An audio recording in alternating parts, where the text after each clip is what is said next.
Welcome back. This is still the POLITY reaching you live from Abuja. I've been joined in the studio now by one of the aspirants for the Edo 2024 governorship election, particularly with the Labour Party, Mr. Mike Engineer Mike Oshiobugie.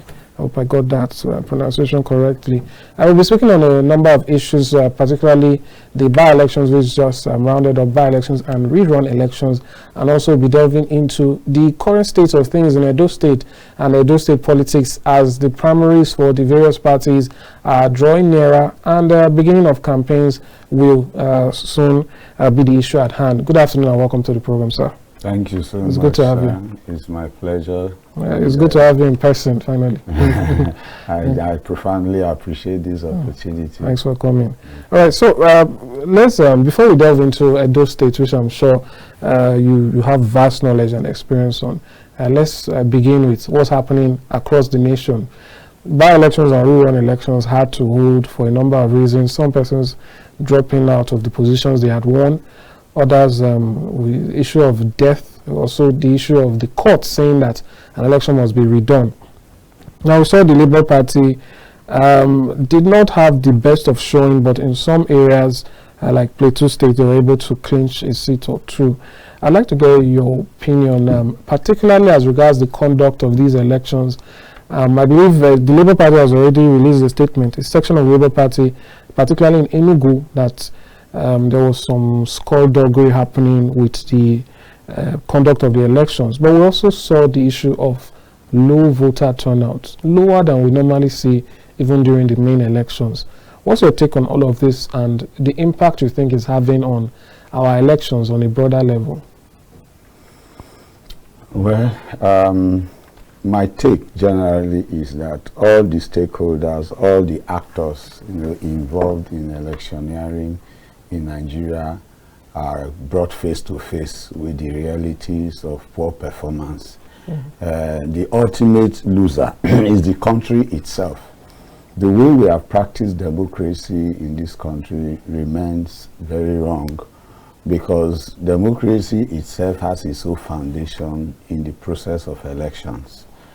When you get it wrong with elections, you certainly get it wrong down the entire value chain of the socio-political system. The last election, particularly the presidential election, has demobilized Nigerians in terms of having confidence, especially in the conduct of INEC of elections.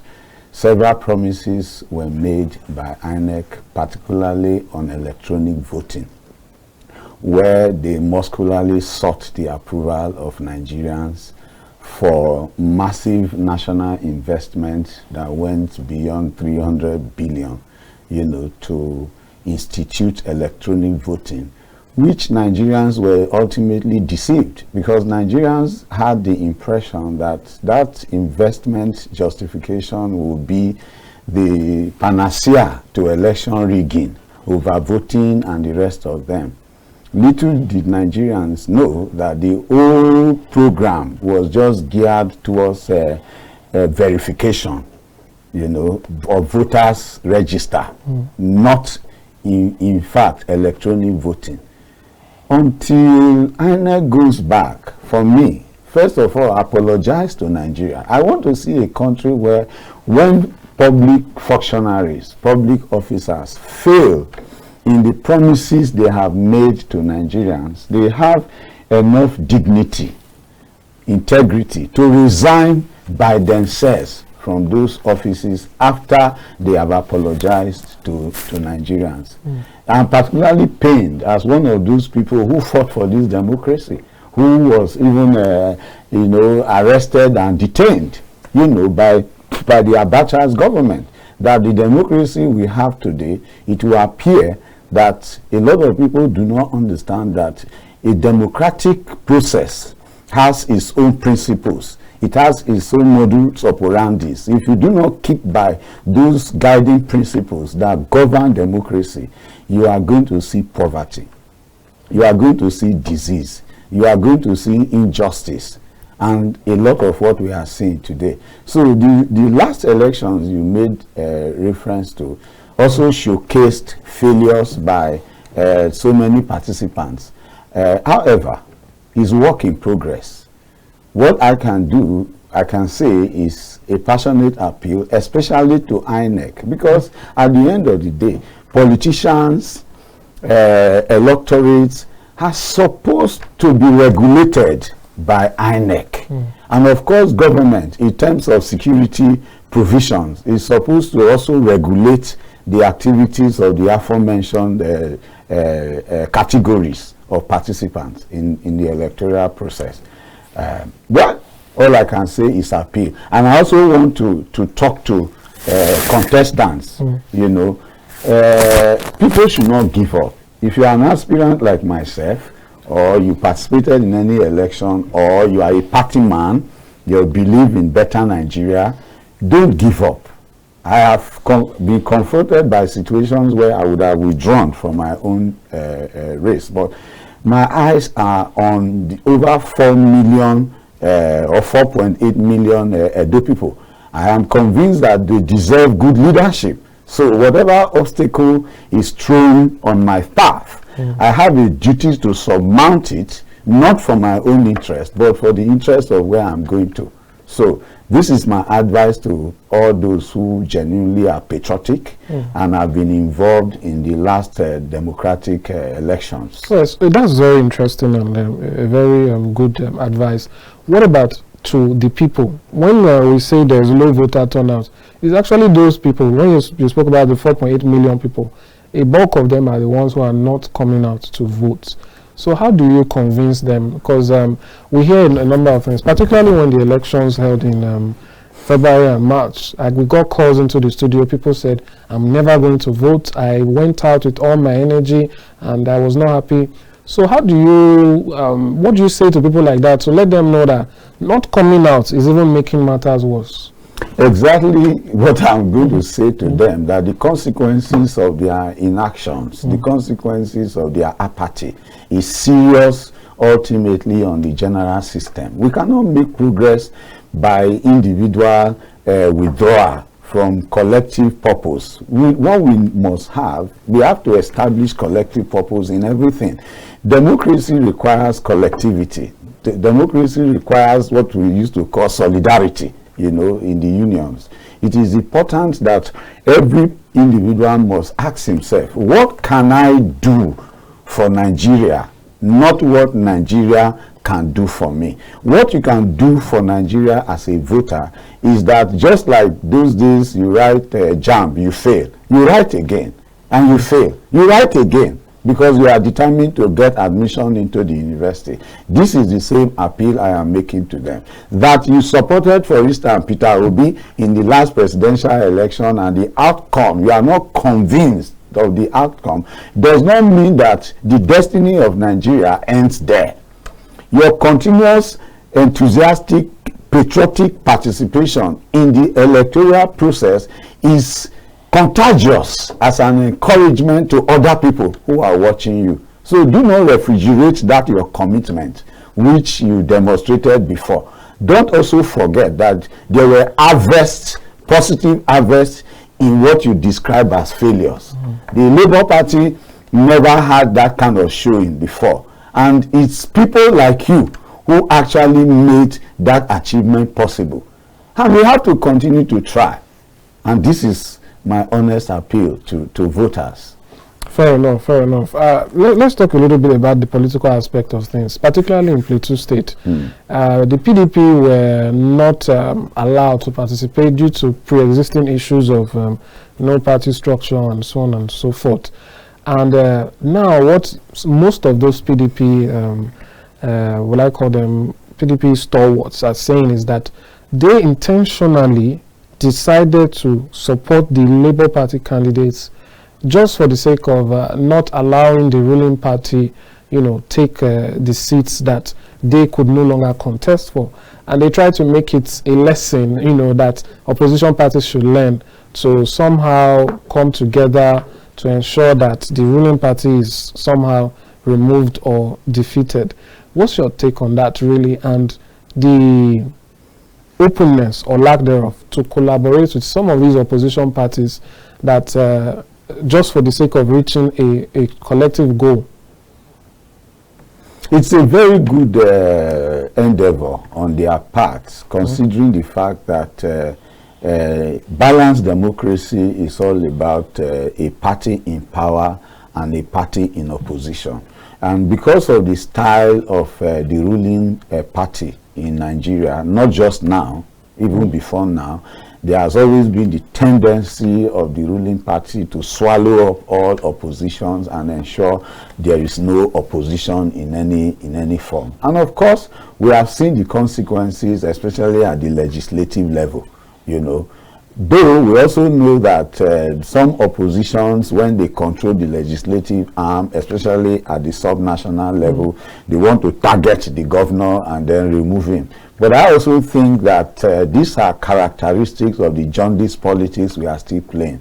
Every effort of opposition parties to consolidate their frontier such that they can also send a strong message to the ruling class or the ruling party, especially when the ruling party is known to be carrying out very undemocratic activities, is very welcomed.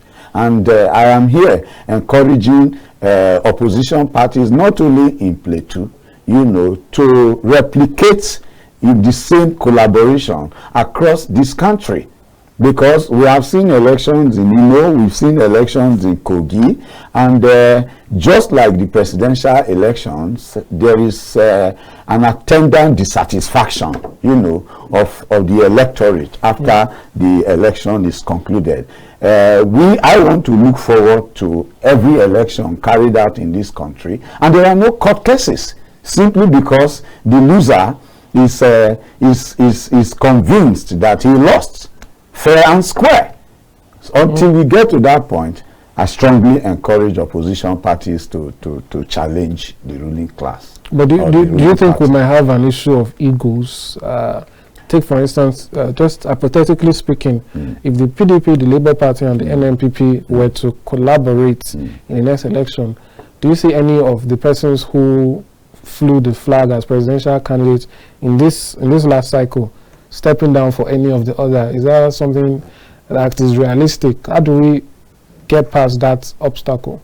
It's easy to get past that obstacle when we begin to strengthen the base of the pyramid of political parties.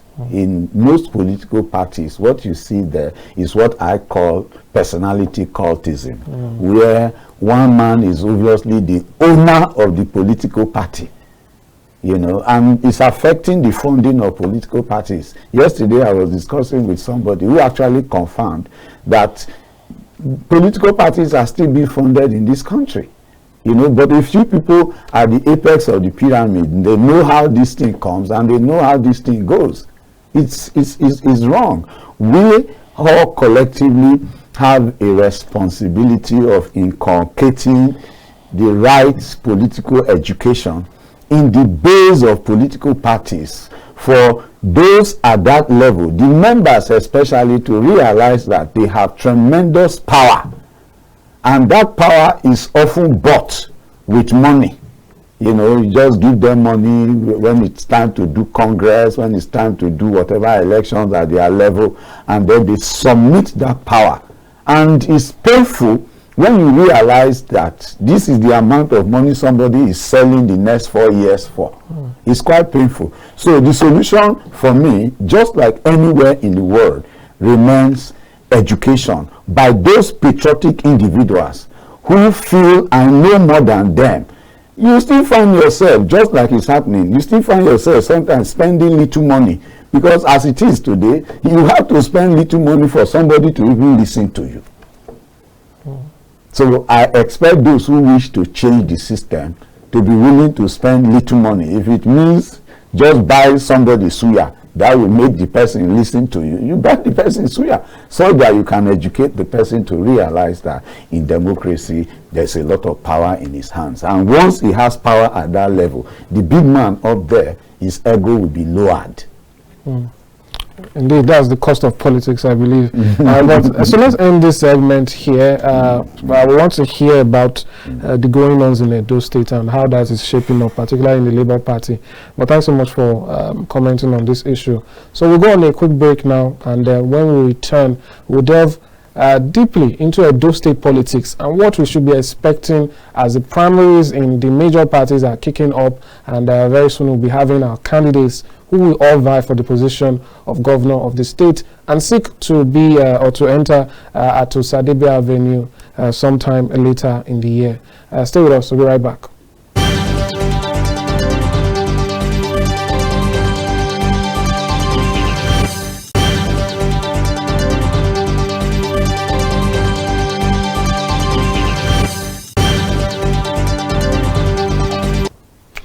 Welcome back. I'm still in the studio with engineer Mike Osho.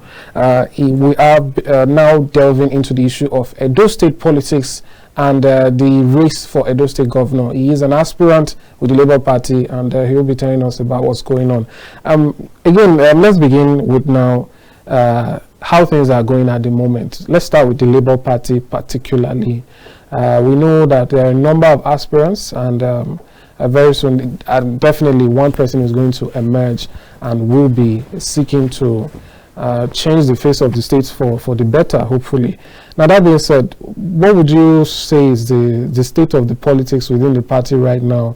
I'll start with the issue of a former prospective aspirant, Mr. Dennis Oshiobugie. He was actually on the program here the other day, and he alleged that there were money bags coming into the Labour Party, trying to swerve the process to their own liking. He's now with another party now, but you are still with the Labour Party. And I believe in the earlier part of this segment, you mentioned something about pushing through whatever obstacles you may face.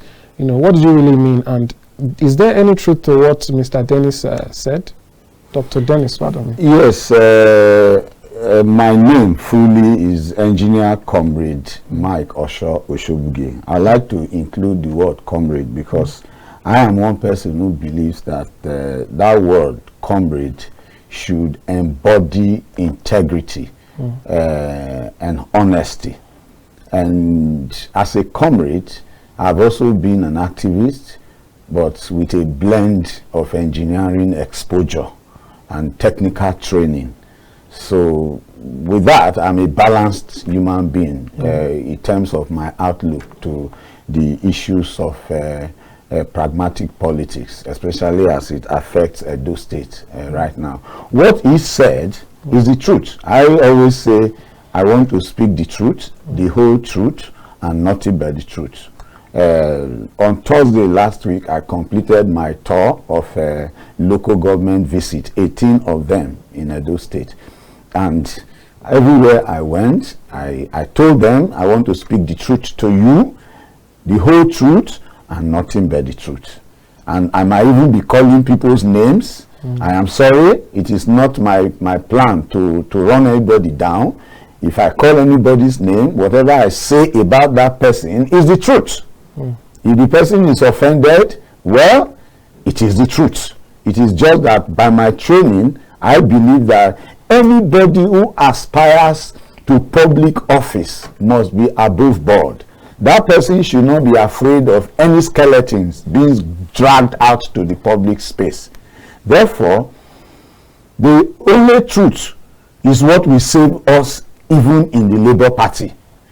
The Labour Party has faced a lot of challenges in terms of how the leadership of the party, has run the party over time. Well, some of them we are being told are induced challenges. However, the essence of leadership is to navigate around difficulties, is to overcome formidable obstacles and still maintain integrity and still maintain respect, because at the end of the day, their leadership style and integrity as a way of reflecting on the entire political party. This is my take. What he was complaining about is what I describe as philanthropy in the wrong season. Of course, individuals who are aspirants came into the party and then were spending money with the right hand, and with this left hand they were asking the party to give them gubernatorial ticket. For me, I said that was wrong. All over the world where democracy is practiced along the line of party politics, individuals and functionaries define their roles in a party. If you are a party financier, so you are defined. You are a party financier. Your philanthropy is enjoyed by everybody. The party knows how you benefit from it. If you are not a party financier, you are an aspirant, and then you are the one building, buying buildings for party ESCO, to operate. You are the one buying vehicles, you are the one buying this, you are the one buying that. It's bribery. It's as simple as that. Which of the aspirants is doing this? Well, I will not mention name on this program, because there are developments now going on, back at home in Edo State, and in real politics, there are times when you also now need to be a little bit diplomatic, so that you are able to also chain some forces along in being able to deal with certain problems or issues that are currently happening. So he was correct. It was not just an allegation. People were spending money and overdose of it. The expectation of people like us was for the party leadership at every level to say international corruption, which I am aware of. When I worked as an auditor for my former company Transocean in the oil and gas industry, I was briefed that as an auditor, you can receive gifts from contractors, from this, from that, but it must not exceed $200. Because they know if they try to stop you completely from taking anything, then you are most likely going to take it behind closed doors. And at the end of the day, the system is still shortchanged. So for me, I think what was wrong was the party leadership unable to say, yes, you want to help us and an aspirant, let's do it this way. For instance, I'm on television. There was a time the national chairman came and gathered the aspirant and said, look, this party needs 100 million. We want the aspirant to contribute. We need 100 million to run the process. I was not yet recognized as an aspirant at that time, so I was not part of the meeting. But when I heard about it, I said, well, this money looks big, but I think this process is not too bad. You are soliciting for aspirant contribution. It's like somebody that is in church. The Bible says that God loves a cheerful giver. So we are saying give, but we are not telling you how much you must give. For me, that's better. At the end of the day, I was told that, well, a lot of the aspirants never contributed money. I said, well, a lot of the aspirants refused to contribute because along the line, not quite long, they now saw that some aspirants now come and invested massively in the party in a manner that made their chances, are you with me, eclipsed.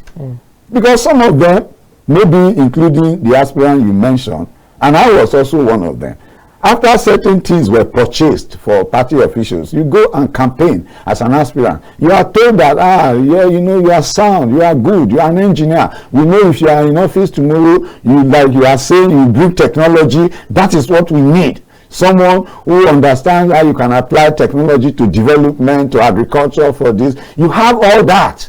You have demonstrated that you fought for people before. We have no doubt that you have empathy, you have compassion, which is necessary for a governor to govern well. But this person who has spent money like this, has done that, is captured everywhere. So why don't you call him and be his deputy? I think this was the problem that a lot of aspirants started having. And they felt, look, this place is not for me. I need to leave the party now. I faced the same challenge, but I said, no, I'm not going to quit. How do you fight this? How do you overcome such an obstacle? Yes, the way, for me, I have handled this was the same thing I said earlier on, continuous education. When I was moving from local government to local government, I made them to see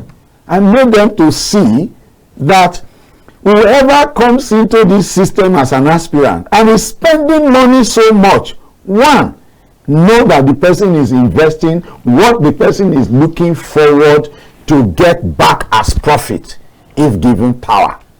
And you will be aiding and abetting corruption that is going to affect all of us frontally when such a person is elected into government. That is the truth. And two, you devalue yourself before this individual. And I argued that the difference between an ashawo and a wife is that one is selling something while the other one is not selling anything. Both of them are making demands on the man. Yes, the wife even makes more demand, but the wife is respected. She has her own dignity. Are you with me? Because she's actually not selling something. She's in love with the man. And this other one is also a woman. He's not in love with the man. He doesn't really care about the man. She's selling something to the man, and the man is buying it. So the man also doesn't respect her. This was the argument I was making to them. So, like I said earlier on, for me, in democracy, in politics, those who aspire to the position of leadership must first of all drink from the fountain of knowledge and become a balanced encyclopedic embodiment of knowledge to educate especially the electorate, those who are to vote. If you have that capacity to educate them, you will be putting a mirror in front of them, and by the time they look into the mirror and see their image, they are so bad enough that what they are doing is the wrong thing. In a worst case scenario, they will collect the money and still vote for the right person. In a worst case scenario. In a better scenario, they will reject the money and vote for the right person. And we saw that when Peter Obi stepped into the game. People had the opportunity to say, wow, this guy was a governor. He said he never got gratuity, he never got pension, he never got even a piece of land from his state. You know, he saved X amount of money when others were spending the same money in their state. And Nigerians looked at him and said, wow, we think this is the right person, you know, to go for. And we saw what happened. How many months? There was a feverish response. There was an emotional followership. It doesn't matter the outcome at the end of the day. So for me, every person who aspires to occupy especially public office must first of all go back and educate yourself. First of all, do self-education and then have something to educate or market to the electorate. And you'll be surprised that Nigerians are great people. Well, fair enough. Speaking about the former Anambra State governor and the presidential candidate in the last election, Mr. Peter Obi, what do you expect might be his level of involvement in this whole issue? I say that because while listening to some political actors in Lagos, particularly over the weekend, they were worried that Peter Obi was going to make an appearance sometime just before the by-elections. And they had the feeling that if he made an appearance, it might have, you know, raised the kind of, will I say, the zeal for people to go out and vote, particularly for the Labour Party, and their chances might be harder. But interestingly, he didn't end up going. So, in this, when it comes to Edo State has been very, for lack of a better word to express how much Edo State has supported Mr. Peter Obi in the presidential election. We saw all the videos of his visits. His visits to Edo State are never normal. It always turns into something of a carnival. Yes. Mm-hmm. So when Edo State is in question now, are you, assuming you end up with the tickets, what are the expectations from the presidential candidate?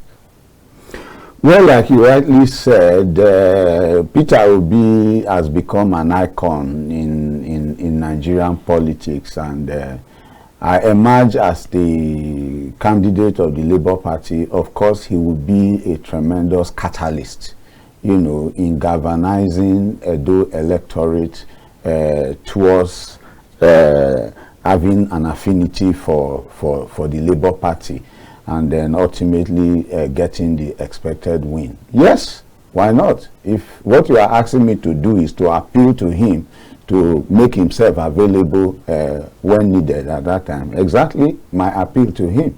Try and make yourself available. It will be a help, you know, to the fortune of Labour Party. Even now, if I'm in a position to appeal to him, you know, to intervene and to ensure that beyond all sentiments, you know, the determination of the Labour Party to win, it remains the focus in all the stages, from party primaries to the main election. He has a very big role to play to ensure that some of the things that that's happened in previous elections, like in Imo State, in other places, don't repeat themselves in Edo State, because we are not unaware that the performance of the Labour Party in these 3 states in the gubernatorial election, you know, was poor. And upon carrying out some investigations or a postmortem as to what has happened, it was clear that the internal politics, especially that of primaries, were not done professionally. They were not done in the very best interest of the Labour Party. In the case of Imo, we were told that there is somebody, if he had emerged, there would have been a better fortune for the Labour Party. But, you know, certain activities were carried out in a way that he did not emerge.